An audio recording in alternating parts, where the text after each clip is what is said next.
আত্মানুভূতি। স্বামী বিবেকানন্দ জীবন ও কথামৃত। উদ্দেশ্য দ্বারাই কোনো কাজের মূল্য নিরূপিত হয়। তুমি ঈশ্বর, নিম্নতম মানুষটিও ঈশ্বর, এর চেয়ে উচ্চ আদৌ উদ্দেশ্য আর কি থাকতে পারে? কোনো জড় পদার্থ যাকে চঞ্চল করতে পারে না, তিনি অমৃত তত্ত্ব লাভ করেছেন। ঈশ্বর মানুষ হয়েছেন, মানুষ আবার ঈশ্বর হবে। মানুষ মরে এবং স্বর্গে যায়, এই তো ছেলে মানুষই কথা।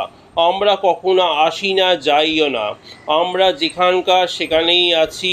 যত জীবাত্মা আজ পর্যন্ত হয়েছে বা আছে এবং হবে, সকলেই এক জ্যামিতিক বিন্দুতে অবস্থিত। যার হৃদয় বেগ খুলে গেছে, তার কোনো গ্রন্থের প্রয়োজন হয় না। গ্রন্থ একমাত্র কাজ হলো অন্তরের আকাঙ্ক্ষার সৃষ্টি করা। গ্রন্থগুলি তো অন্যের অভিজ্ঞতা মাত্র।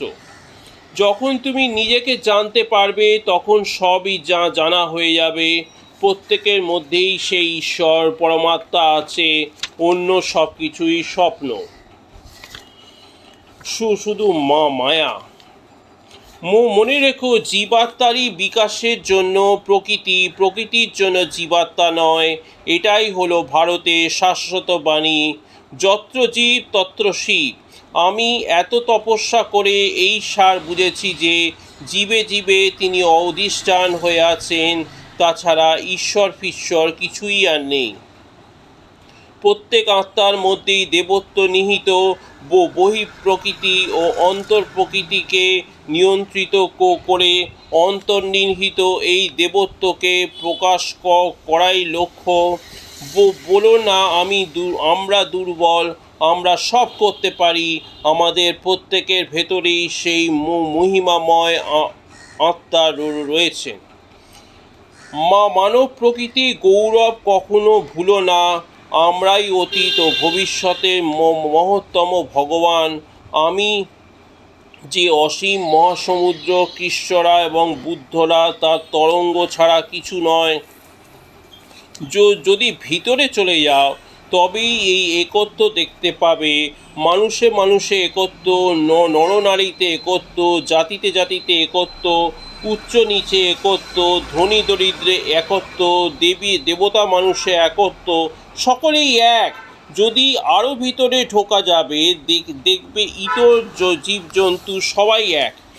যিনি এই রকম একাত্মদর্শী হয়েছেন, তার মোহ থাকে না। তিনি তখন সেই একত্বেই পৌঁছেছেন, ধর্মবিজ্ঞানে যাকে ঈশ্বর বলে থাকে। সেবা। সেবা সকলেরই অধিকার আছে, শুধু তা নয়, যতক্ষণ পর্যন্ত আমরা অপরের সেবা নিচ্ছি, ততক্ষণ আমরা অপরকে সেবা করতে বাধ্য। যথার্থ উপকারের প্রেরণা সহস্র বছর পরেও ফলবতী হয়। আমি যেন মানুষের সেবা করতে পারি, এটাই আমার একমাত্র কাম্য। জীব সেবার চেয়ে আর ধর্ম নেই। সেবা ধর্মে ঠিক ঠিক অনুষ্ঠান করতে পারলে অতি সহজেই সংসার বন্ধন কেটে যায়। মুক্তি করফললায়তে। ভ্রান্তিবশত যাদের লোকে মানুষ বলে অভিহিত করে, আমরা সেই নারায়ণেরই সেবক। আমাদের মিশন হচ্ছে অনাথ, দরিদ্র, মূর্খ, চাষাভূষদের জন্য, আগে তাদের জন্য করে, যদি সময় থাকে তো লোকের জন্য। তোমার কর্তব্য হলো জাতি ধর্ম নির্বিশেষে দীন দুঃখীদের সেবা করা। তোমাদের কাজের ফল বিবেচনা করবার কি অধিকার আছে? তোমাদের কর্তব্য হলো কাজ করে যাওয়া। আমরা শরীরে যত যত্নই নিই না কেন, শরীর তো একদিন যাবেই, এর কোনো স্থায়িত্ব নেই।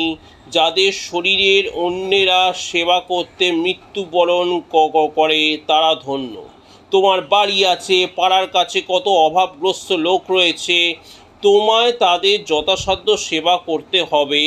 যে পীড়িত, তাকে ওষুধপত্র জোগাড় করে দিলে এবং শরীরের দ্বারা সেবা শুশ্রূষা করলে, যা খেতে পাচ্ছে না তাকে খাওয়ালে, সে অজ্ঞান, তাকে মুখে মুখে যত দূর হয় বুঝিয়ে দিলে, এইভাবে যথাসাধ্য লোকের সেবা করতে পারলে তুমি মনের শান্তি পাবে।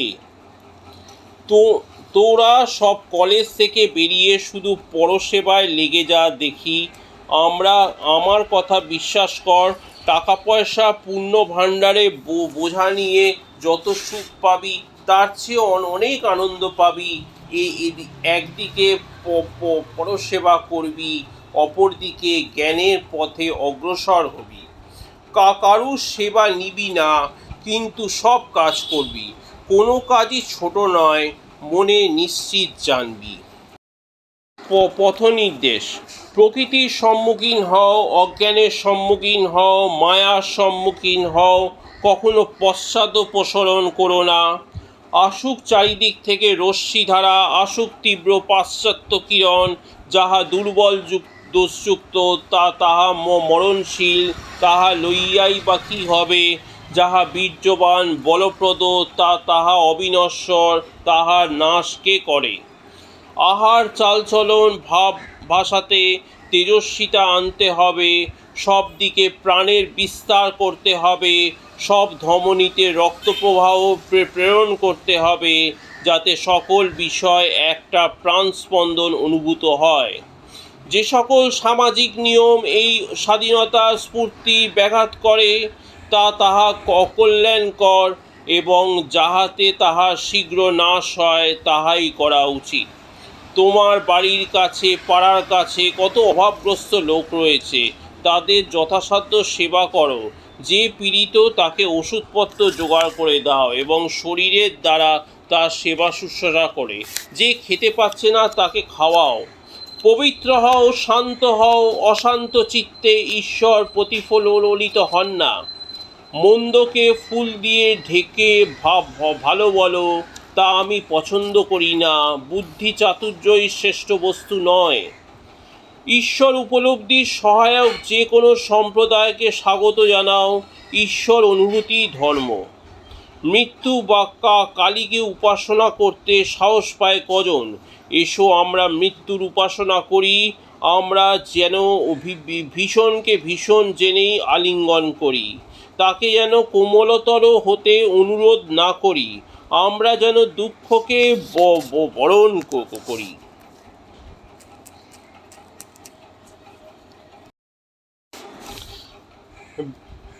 বেদান্ত: আমরা বেদান্ত ধর্মের গূঢ় রহস্য পাশ্চাত্য জগতে প্রচার করে এই মহাশক্তিধর মহানুভূতি আকর্ষণ করে ধর্ম বিষয়ে চিরদিন ওদের গুরুস্থানীয় থাকব, এবং ওরা ইহলৌকিক সব বিষয় আমাদের গুরু থাকবে। এদেশে তন্ত্রের চর্চা চূড়ান্ত হয়েছে, এখনও আরও উপরে যাওয়া চাই। বেদের চর্চা চাই, চতুর্বিধ যোগে সামঞ্জস্য করে সাধনা করা চাই, অখণ্ড ব্রহ্মচর্য চাই। ব্রহ্ম হতে কীট পরমাণু সর্বভূতে সেই প্রেমময়। বহুরূপের সম্মুখে তোমরা ছাড়ি কোথা খুঁজিছ ঈশ্বর? জীবে প্রেম করে যেইজন, সেইজন সেবিছে ঈশ্বর। দিন রাত নিজেকে বলো তুমি কে, তোমার স্বরূপ কি, কখনো ভুলে যেও না। আমাদের শরীর ও মনের কোনো শক্তি সুব্যবহারের নাম পুণ্য, এবং কুব্যবহার বা অপচয়ের নাম পাপ। আমরা আত্মা, অমর, মুক্ত, পিওর বাই নেচার, পবিত্র, স্বভাবত পবিত্র। আমরা কি কখনো পাপ করতে পারি? অসম্ভব। এই রকম বিশ্বাস চাই। এই বিশ্বাসই আমাদের মানুষ করে, দেবতা করে তোলে। এই শ্রদ্ধার ভাবটা হারিয়ে তো দেশটা উচ্ছন্নে গিয়েছে।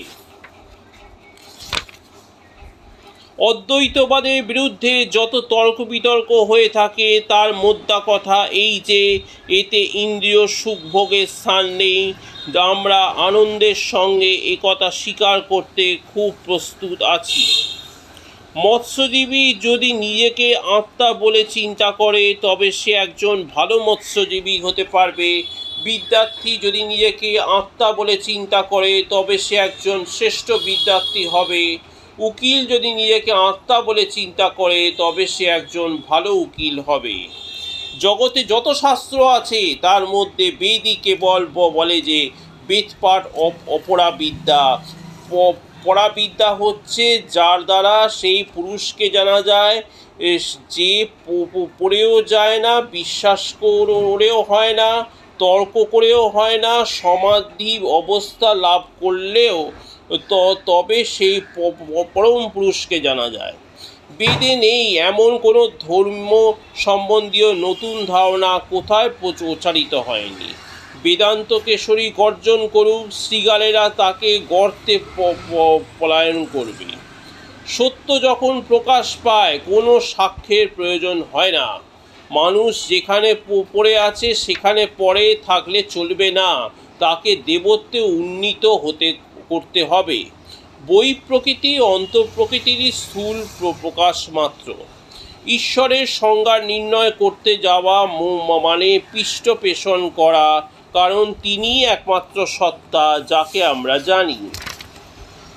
বেদান্ত মহাসাগরে হিন্দু, মুসলমান, খ্রিস্টান, পার্সি সব এক, সকলেই সর্বশক্তিমান ঈশ্বরের সন্তান। যেখানেই একটু আনন্দ দেখতে পাওয়া যায় সেখানেই সেই পরম আনন্দস্বরূপ স্বয়ং ভগবান অংশ রয়েছে বুঝতে হবে। বিশ্বব্যাপী তত্ত্ববিদরা চৈতন্যকে ঈশ্বর বলে থাকেন। নিঃস্বার্থপরতার মতো একটি মহৎ সত্য যদি সমাজে কাজে পরিণত না করা যায়, তবে বরং সমাজ ত্যাগ করে বনে গিয়ে বাস করো।